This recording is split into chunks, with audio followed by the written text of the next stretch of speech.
아멘. 네, 우리 임재 안에 걷는 삶이라는 제목으로 마태복음 25장을 가지고 함께 말씀 나누시며 나가시겠습니다. 네, 여러분은 늘 주님의 임재 가운데 사시기를 원하십니까? 네, 오늘도 우리 주님께서 이곳 가운데 계심을 믿습니다. 예, 주님은 언제 우리와 함께 하실까요? 네, 항상 함께 하시는 줄 믿습니다. 예, 주님은 언제 우리를 바라보실까요? 예, 항상 저희를 바라보시며 믿습니다. 예, 그렇다면 주님께서 우리와 항상 함께 하시고 주님께서 나를 항상 바라보신다면 우리도 우리의 삶에 늘 함께 하시는 하나님을 모셔드리고 또한 그분을 인정하는 삶을 늘 살아야 될 줄 믿습니다. 그렇다면 어떻게 해야 될까요? 예, 예전에 한 분이 그런 말씀을 하셨어요. 그분이 이렇게 임사체험을 하신 다음에 살아나셔서 하시는 말씀이, 나는 주님 안에 있었다. 나는 신앙생활을 열심히 했다. 어려서부터 교회에서 칭찬받는 성도였다. 그런데 하나님께서는 그것을 하나도 받지 않으셨다. 그런 충격적인 고백을 했어요. 그 이유가 무엇이었을까요? 겉으로 보기에는 아주 착하고 순종적이고 남들이 보기에 타의 모범적인 신앙생활을 하였지만 그의 마음 가운데는 다른 동기가 있었다고 그가 이야기했습니다. 그것은 바로 다른 사람들에게 잘 보이고 인정받고 좀 바르게 보이고 싶어서 하나님께 잘 보이고 싶다기보다 사람들에게 잘 보이고 싶어서 그러한 신앙생활을 열심히 하는 것처럼 보였다고 하는 거예요. 그것은 뭘까요? 이 안에 숨어있는 동기가 달랐다고 하는 것을 그가 이야기하고 있습니다. 그런데 그가 그거를 목도하면서도 자신의 삶의 마지막 순간에 그것을 보면서도 내가 이렇게 열심히 신앙생활 했는데 왜 주님은 그걸 하나도 기억하지 않으시지? 자기가 잘 몰랐다는 거예요. 그러니까 우리가 주님 안에 살아갈 때 나 자신에게도 속지 않아야 된다는 것을 알 수 있습니다. 내 마음에 진정한 숨은 동기가 무엇으로서 내가 신앙생활을 하고 선행을 하고 구제를 하는지를 우리가 한번 되돌아봐야 된다고 하는 것입니다. 오늘 말씀해 보니까 우리 31절부터 우리 46절까지 보니까 주님께서 양과 염소를 모아놨다고 말씀하고 있습니다. 양과 염소는 무엇일까요? 다 믿는 자들입니다. 불신자들과 믿는 자들을 가른 것이 아니에요. 다 믿는 자들인데 믿는 자들 중에는 양도 있고 염소도 있다고 우리 주님께서 친히 말씀하시는 것입니다. 이 말씀 왜 하실까요? 염소가 되지 말아라. 주님을 믿음에도 불구하고 염소가 되어서 영벌에 빠지는 그러한 삶을 살지 말아라. 주님께서 높아심에 이러한 비유로서 말씀을 해주시는 것입니다. 우리 모두는 양인 줄 믿습니다. 끝까지 양으로 살아갈 줄 믿습니다. 예. 그래서 우리 꼭 양과 염소는 그런데 같이 우리 옛날 이스라엘 사람들은 꼭 섞어놨어요. 왜 섞어놓았을까요? 예, 양들은 좀 이렇게 좀 아둔한 성격이 있어서 먹을 것이 있으면 자기들이 한간대로 이렇게 모여가지고 막 다치기도 하고 막 몸이 상하니까 이 이기적이고 공격적인 염소를 일부러 거기다가 풀어놓는다고 합니다. 그래서 그 거친 염소가 막 밥을 먹으려고 막 뛰어다니고 이럴 때 그 아둔한 양들은 이렇게 퍼지는 거예요. 그래서 그 염소도 거기에 쓸모가 있기 때문에 이렇게 양과 염소를 일부러 같이 키웠다고 합니다. 이스라엘 사람들은. 근데 잘 때는 이제 추위와 더위에 약한 종류가 다르기 때문에 염소는 추위에 약하기 때문에 양은 이렇게 털이 있잖아요. 그러니까 그것 때문에 또 따로, 잘 때는 따로 하지만 살 때는 같이 이렇게 살았다고 합니다. 예, 우리도 이렇게 살아가다 보면 참 우리가 좋은 사람도 있고 때로는 나를 불편하게 하는 사람도 있지만 그 모두가 다 쓰임이 있다고 하는 거예요. 좋은 사람은 좋은 사람대로 쓰임이 있고 또 악한 사람은 악한 사람대로 쓰임이 있어요. 그러나 저와 여러분이 악한 사람이 될 필요는 없잖아요. 하지만 우리 주변에 혹시 나를 힘들게 하거나 그런 사람이 있다 할지라도 우리는 어떻게 생각하면 돼요? 나는 아둔해서 밥도 못 먹고 밥 먹다가 밟혀 죽일 수도 있는데 나를 살리려고 이렇게 염소가 뛰어다니는구나. 그렇게 생각을 하시면 된다고 하는 것입니다. 그래서 이렇게 양도 있고 염소도 있는데 이 염소의 습성은 무엇입니까? 염소의 습성은 뭐예요? 주인의 말을 안 들어요. 안 듣고 어떻게 해요? 뿔로 막 들이받아요. 들이받고 아주 난폭하고 아주 거칩니다. 양은 어떻습니까? 반면에 주인의 목자의 음성을 듣고 그 음성을 따르고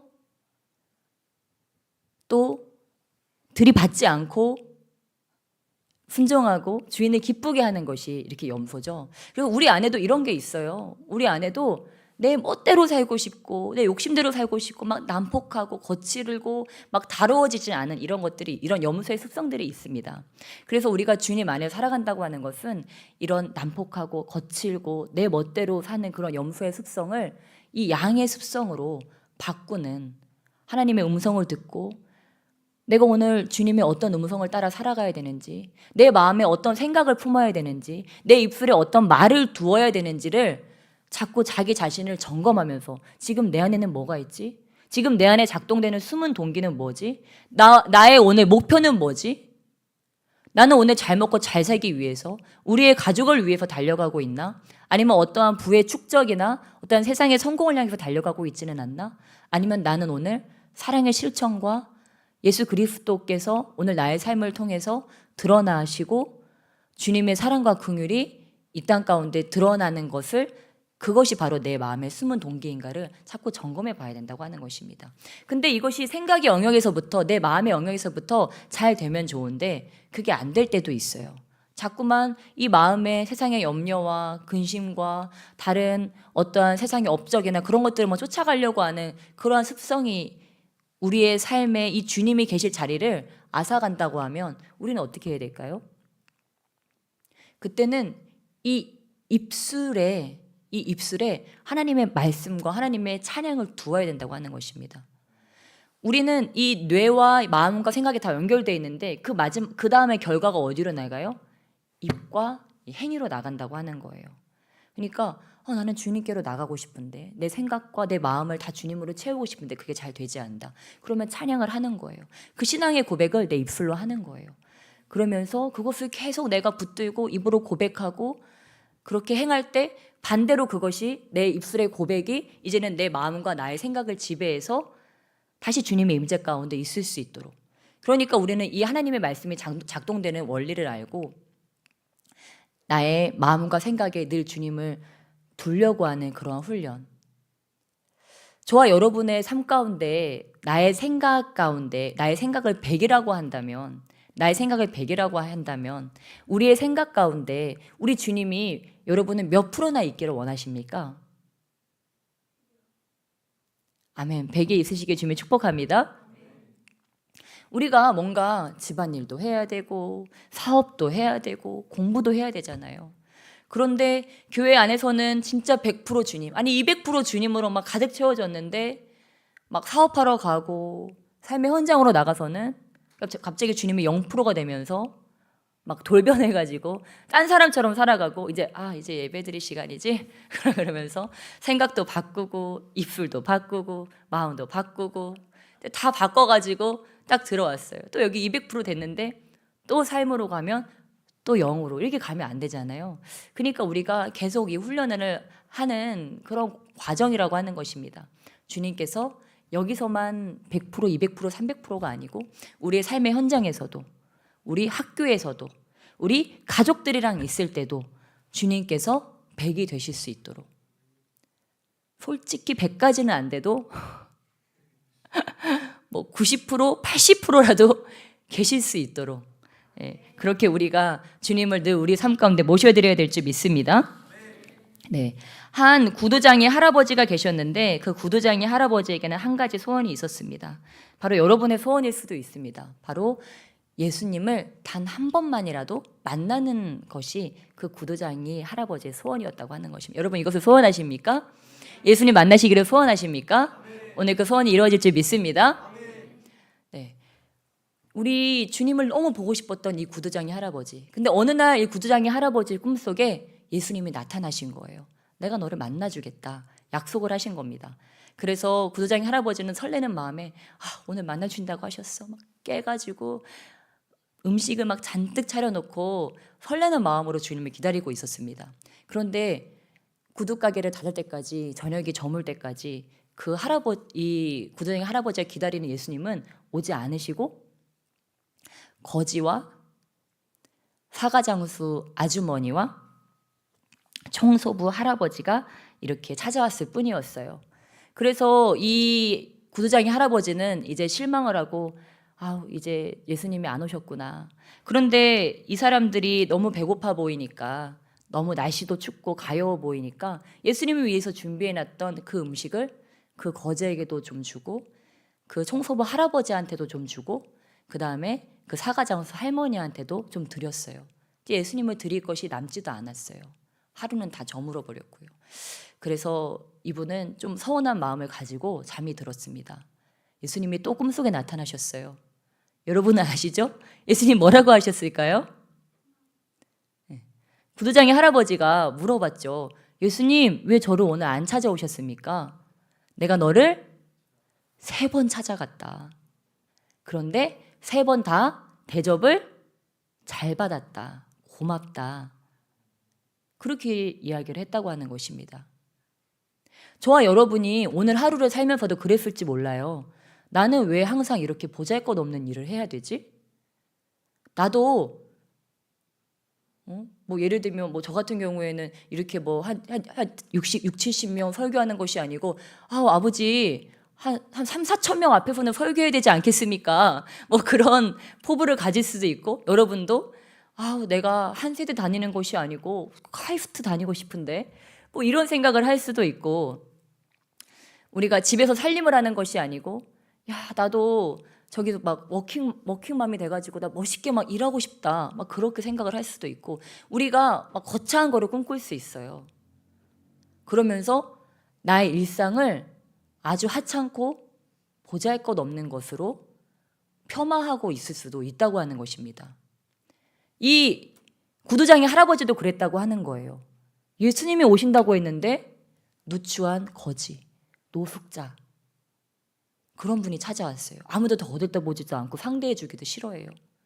청소부 할아버지, 우리가 생각하는 가장 어떻게 보면 알아주지 않는 그런 일을 하는 직업군을 가진 그런 분을 만났어요.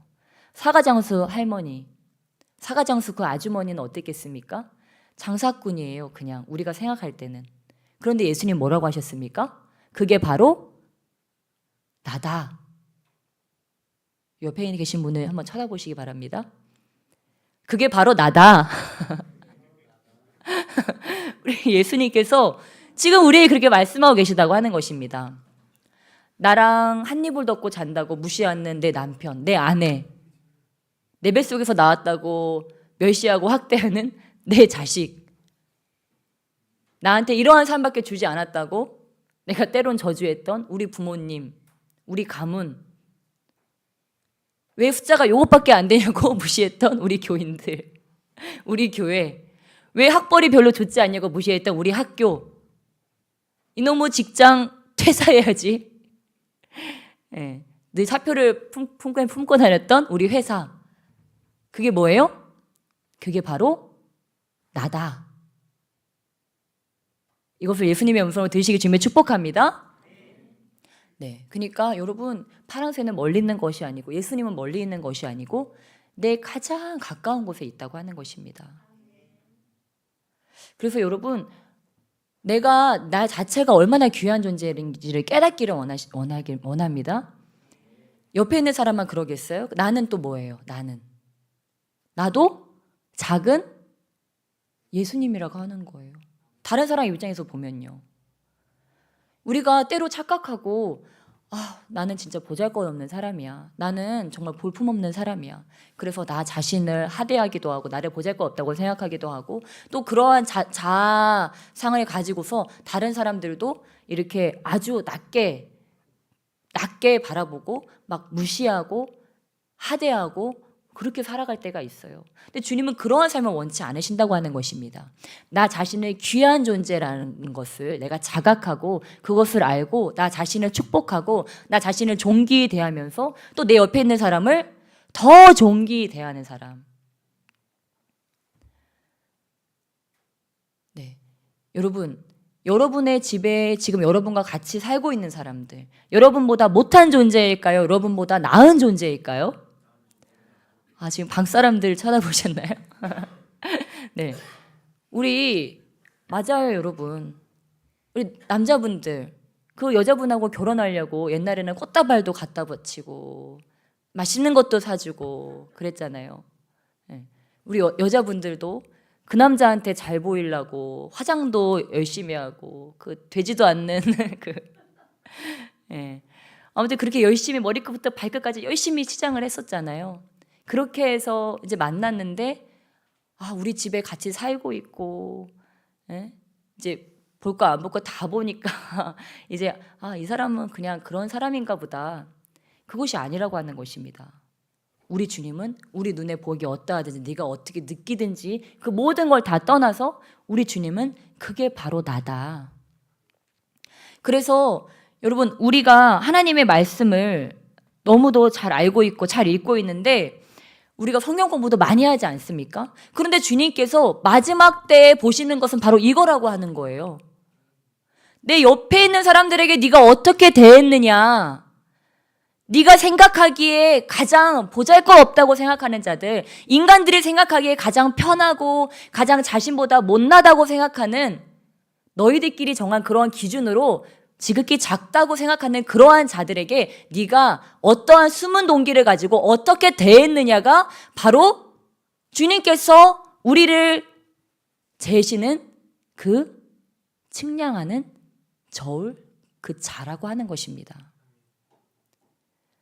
그래서 내가 어떻게 주님의 이 엄청난 사역을 감당하지? 이 엄청난 과업을 내가 감당하지? 막 장풍 쏘고 귀신들 막 끄집어내고 막 안진뱅이들 막 일으키고 그거 좋아요. 그거 좋은데 그 특별히 하니까 그렇게 쓰시는 사람들이 있습니다. 그거 좋은데 그렇게 했어도 사랑이 없으면 울리는 꽹과리라고 하는 아무 소용이 없다고 하는 사실입니다. 내가 밖에 나가서 별의별 기적과 기사를 행한다 할지라도 내가 내 주변에 있는 지극히 작은 자들에게 이 악인들과 같이 염소 떼와 같이 그렇게 대하고 있다면 나는 지금 잘못 설정했다는 거예요. 삶의 목표를 잘못 설정했고 방향성을 잘못 설정했다는 것을 주님은 우리에게 오늘 미리 알려주시고 계시다고 하는 것입니다. 네, 우리 함께 다시 한번 본문 보시겠습니다. 우리 35절, 36절. 우리 주님께서 어떨 때 우리가 잘 살았다고 말씀하시는지 우리 마태복음 25장 35절로 36절 우리 함께 한 목소리로 읽겠습니다. 시작. 내가 줄일 때 너희가 먹을 것을 주었고 목마를 때 마시게 하였고 나그네 되었을 때 영접하였고 헐벗었을 때 옷을 입혔고 병들었을 때 돌보았고 옥에 갇혔을 때 와서 보았느니라. 아멘. 네, 우리가 바로 이렇게 살아야 된다고 하는 것입니다. 우리 주변에 영적으로, 육적으로, 혼적으로 배고픈 자가 없는지, 목마른 자가 없는지. 근데 우리 주님은 여기서 그렇게 고급스럽게 얘기하지 않았어요. 그냥 있는 그대로. 일단 옷이 없어? 먹을 것이 없어? 갈 데가 없어? 그러한 자들을 너희가 보살펴 주어라. 우리 주님은 우리에게 그렇게 말씀하고 계십니다. 고통 중에 있는 자들을 돌아보아라. 주님, 저는 신앙생활을 아무리 열심히 해도 신앙생활이 재미가 없고 신앙이 성숙되는지 어쩐지 전 잘 모르겠어요. 아무리 2시간씩 부르짖어 기도를 하고 우리가 주님께 금식 기도를 열심히 했다 할지라도 우리의 삶에 이러한 실질적인 사랑의 실천이 없다면 그 신앙은 절름발이 신앙이라고 하는 것입니다. 내가 2시간 부르짖어 기도했다면 밖에 나가서 2시간 열심히 사랑을 실천하고 아니 하다못해 우리 식구들한테 가서라도 우리 식구들을 학대하지 말고 우리 식구들을 존중하고 사랑하고 기대해주고 축복해주는 그러면 우리 주님께서는 그것을 보고 잘했다 내 딸, 잘했다 우리 아들. 네가 네 부모 싫어하는 거 알아. 너 네 남편한테 네 아내한테 삐져 있는 거 알아. 근데 그 마음을 네가 풀고 네가 나한테 잘하려고 네가 먼저 손 내밀고 네가 먼저 따뜻한 음식을 해서 주고 섬겨주고 그럴 때 우리 주님은 잘했다. 그게 바로 나의 마음이다라고 우리 주님께서 말씀하신다고 하는 사실입니다. 그런데 이들은요, 정말 마음이 너무 예쁘다는 걸 알 수 있어요. 37절 우리 함께 읽으실까요? 시작. 이에 의인들이 대답하여 이르되 주여 우리가 어느 때에 주께서 줄이신 것을 보고 음식을 대접하였으며 목마르신 것을 보고 마시게 하였나이까. 아멘. 예, 38절에도 계속 그 얘기를 하고 있는데 우리가 언제 그랬습니까? 라고 이야기하고 있습니다. 이것은 뭐입니까? 자기가 한 선행을 다 잊어버렸다고 하는 것입니다. 우리는 개수하면 안 된다고 하는 거예요. 내가 너한테 뭐 해줬고 뭐 해줬고 내가 저 사람한테 이거 했고 이거 했고 내가 맞아 그때 엄청난 희생을 치렀지 내가 엄청난 헌신을 했지 이런 것들을 계산하지 말라고 하는 거예요. 이것들을 우리가 계산하고 있으면요 뭐가 들어요? 섭섭이가 들어와요. 내가 그때 누구한테 뭐 했는데 얼마 투자했는데 내가 뭐 선물했는데 이제 올 때가 됐는데 나한테 더 친절하게 대해줘야 되는데 날 더 대접해줘야 되는데 이런 계산을 가지고 있으면 뭐예요? 그것이 오히려 나의 올무가 된다고 하는 거예요. 차라리 그런 다른 동기로 그런 일을 할 거였으면은 안 하는 게 낫다고 하는 거예요. 왜냐면 그 다른 동기로 그거 다시 되받을 생각으로 그걸 했기 때문에 내가 기억을 하고 있기 때문에 더 서운해지고 더 섭섭해진다고 하는 거예요. 그러니까 선행은 무엇입니까? 하고 잊어버리는 거예요. 내가 언제 그랬나? 근데요, 진정한 선행은 잊어버릴 수밖에 없습니다. 진정한 선행은 머릿속에서 나오는 게 아니고 그냥 몸이 움직이는 거거든요. 그냥 누가 위험하면 그냥 가서 나도 모르게 도와주고 있고, 누가 그냥 울고 있으면 나도 모르게 가서 같이 울고 있고, 이게 이 마음에 예수 그리스도의 마음이 있으면 몸에 그냥 가서 움직이는 것이기 때문에 그러한 것은 기억이 안 나요. 그런데 내가 이 사람한테 이만큼 하면 이만큼 돌아오겠지? 이렇게 하면 이렇게 되겠지? 그렇게 이해타산적으로 살아간다면 우리가 그것들을 기억하게 된다고 하는 거예요. 그러니까 예수님 뭐라고 하셨습니까? 되도록이면 갚을 수 없는 자에게 그러한 것들을 해라. 갚을 수 있는 자들에게 하는 것은 또 다시 갚으니까 소용이 없지만 갚을 수 없는 자들에게 우리 주님께서는 그러한 선행들을 베풀라고 하셨다고 하는 것입니다. 네, 정말 저와 여러분이 우리 주님의 말씀을 잘 기억하셔서 우리의 삶 가운데서 정말 주님의 그 은혜를, 그러니까 이 주님의 은혜를, 주님의 사랑을 실천해야 되니까 우리가 어떻게 될까요? 삶을 살아갈 때 내가 오늘 어떻게 내가 하나님의 사랑을 실천할까? 그러한 사랑의 실천의 기회를 찾아다니겠죠. 여러분에게 10명의 자녀가 있다고 한번 생각해 보세요. 10명의 자녀가 있는데 그중에는 아마 여러 무리가 있을 거예요. 한 무리는 터줏대감 노릇을 하고 텃세를 부리는 그런 무리도 있을 것이고, 한 무리는 그냥 자기들끼리 재밌게 지내느라 여념이 없는 그런 무리도 있을 것이고, 또 어떤 무리는 늘 자기보다 더 약하고 좀 힘든 그런 형제들을 찾아다니면서 돌보는 그런 아이들도 있을 거예요. 하나님이 보실 때, 아버지가 볼 때 과연 누가 이쁠 것이냐, 너무도 자명하지 않습니까? 어떤 사람이 어떤 공동체에 가면, 어떤 교회에 가면 자기가 있을 곳이 없대요. 왜냐면 이미 그 기득권층들, 유태인들이 자기들끼리 놀고 먹고 마시고 즐겁게 하하호호하느라 이 갓 태어난 생명들을 돌봐줄 사람이 없는 거예요. 그런데 어떻습니까? 꼭 그런 사람들만 찾아다니면서 혼자 떨어진 사람, 말도 붙일 수 없는 그런 사람이 어디 없나 하고 살펴보는 사람이 있다고 하는 거예요. 그래서 가서 친구도 돼주고 좀 물도 한 잔 갖다 주고 옆에 있어주기도 하고. 우리 주님께서는 뭐라고 하시겠어요? 네가 바로 나의 마음을 가졌다. 네가 바로 나에게 후대한 자다. 우리 주님은 그렇게 말씀하실 줄 믿습니다. 네, 우리 주님께서 오늘 우리에게 바로 그러한 말씀을 하고 계십니다. 그래서 여러분,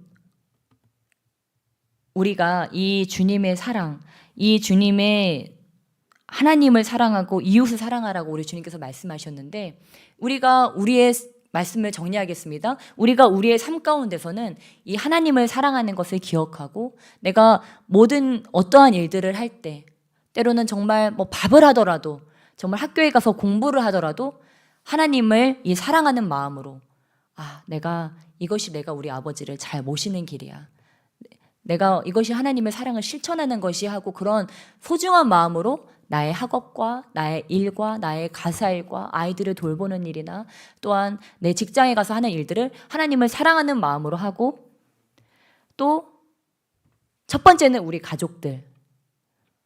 가족들을 정말 예수님 대하듯이 그렇게 우리 가족들을 대해주고 또 우리 주변에 이렇게 지극히 작은 자들이 없는지 돌아보면서 이들을 예수님을 대하는 것 같이 대하는 자들, 그러한 자들에게 주님께서 이렇게 말씀하십니다. 46절 말씀 우리 함께 한 목소리를 합독하시겠습니다. 마태복음 25장 46절 한 목소리 합독하겠습니다. 시작. 그들은 영벌에 의인들은 영생에 들어가리라 하시니라. 아멘. 오늘 저와 여러분이 사랑을 실천하는 그 사랑의 실천이 영생에 이르는 그러한 길이라고 하는 것입니다. 믿음과 행위는 별개가 아니고 우리의 믿음이 우리의 행위로 드러나서 결국은 영원까지 이어진다고 하는 것. 우리는 오늘 이것을 기억하고 나의 있는 힘을 끌어모아서 성령의 도우심 안에서 내가 가장 소홀할 수 있는 우리 가족들을 사랑하고 또한 우리 주변에 있는 소외된 자를 찾아다니면서 섬기는 그러한 저와 여러분 되실 때 우리 주님께서 네가 바로 나의 딸이다, 나의 아들이다, 하늘과 땅의 모든 권능을 내가 너에게 주기 원한다 라고 우리 주님께서 우리에게 허락하실 줄 믿습니다. 네, 그래서 그 사랑의 실천, 그러나 나의 마음으로는 되지 않죠. 바로 예수 그리스도의 마음이 나의 안에 풀어질 때 바로 그 일이 가능합니다. 하나님, 오늘 저의 마음 가운데 이 염소와 같이 난폭하고 거칠고 나만 아는 그러한 마음들이 있었다면 이 시간 성령의 불로 태워주시옵소서. 그리고 우리 예수님께서 그 순한 어린 양이 되셔서 도살장에 끌려가시기까지 순종하셨던, 아버지의 뜻에 기꺼이 순종했던, 자신을 아끼지 않으셨던 그 주님의 이타적인 권능, 그 주님의 사랑의 권능을 오늘 이곳 가운데 성령의 권능으로 우리 가운데 풀어놓아 주셔서 아버지 죽기까지 우리 이웃들을 사랑하고 소외된 자들을 사랑하고 아버지 죽어가는 저들에게 하나님 나라를 전할 수 있는 내가 될 수 있도록 그 주님의 성령의 권능으로 아버지 이곳 가운데 부어 주시옵소서. 아버지, 오늘 제가 그 하나님의 권능을 받고 가기 원합니다. 그 사랑의 권능을 아버지 오늘 꼭 받아야 되겠사오니 주의 성령의 불로 나를 태워주시옵소서. 우리 주여 삼창하시며 간절히 기도하시며 나가시겠습니다. 주여